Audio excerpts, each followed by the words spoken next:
आश्विन मास की पूर्णिमा यानी कार्तिक मास के प्रारंभ होने से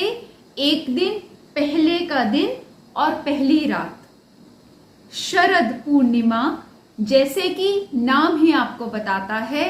शरद ऋतु में आश्विन मास के अंत में आने वाली पूर्णमासी को शरद पूर्णिमा कहा जाता है। इस दिन का बहुत ही विशेष महत्व है।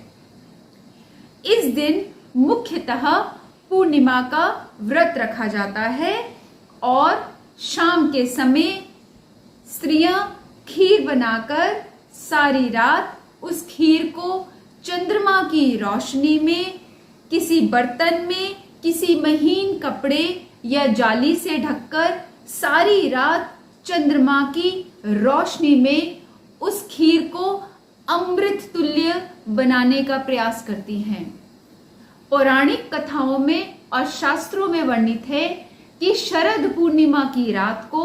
चंद्रमा से अलौकिक किरणें निकलती हैं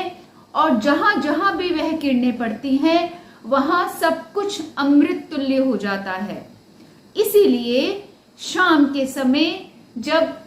स्त्रियां खीर बनाती हैं या फिर मंदिर में भी खीर का प्रसाद चंद्रमा की रोशनी में रखा जाता है, तो सारी रात चंद्रमा की किरणें जब उस खीर में पड़ती हैं तो सुबह तक वह खीर नहीं, खीर का प्रसाद बन जाता है। वो प्रसाद जो खाने पर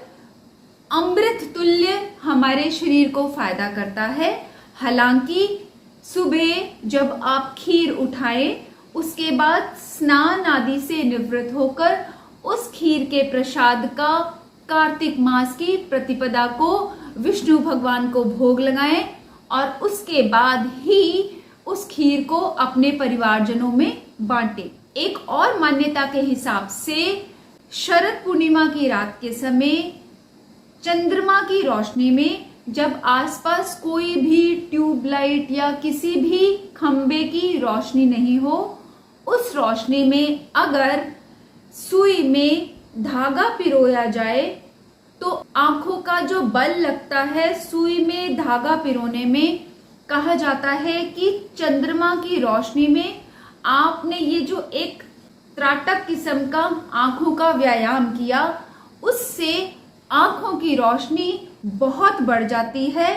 और अगले आने वाले पूरे साल में आपकी आंखें खराब नहीं होती, क्योंकि ये एक ऐसा व्यायाम है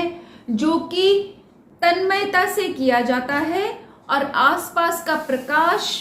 किरणें, उसका प्रभाव और आपकी आंखों का व्यायाम और एकाग्रता,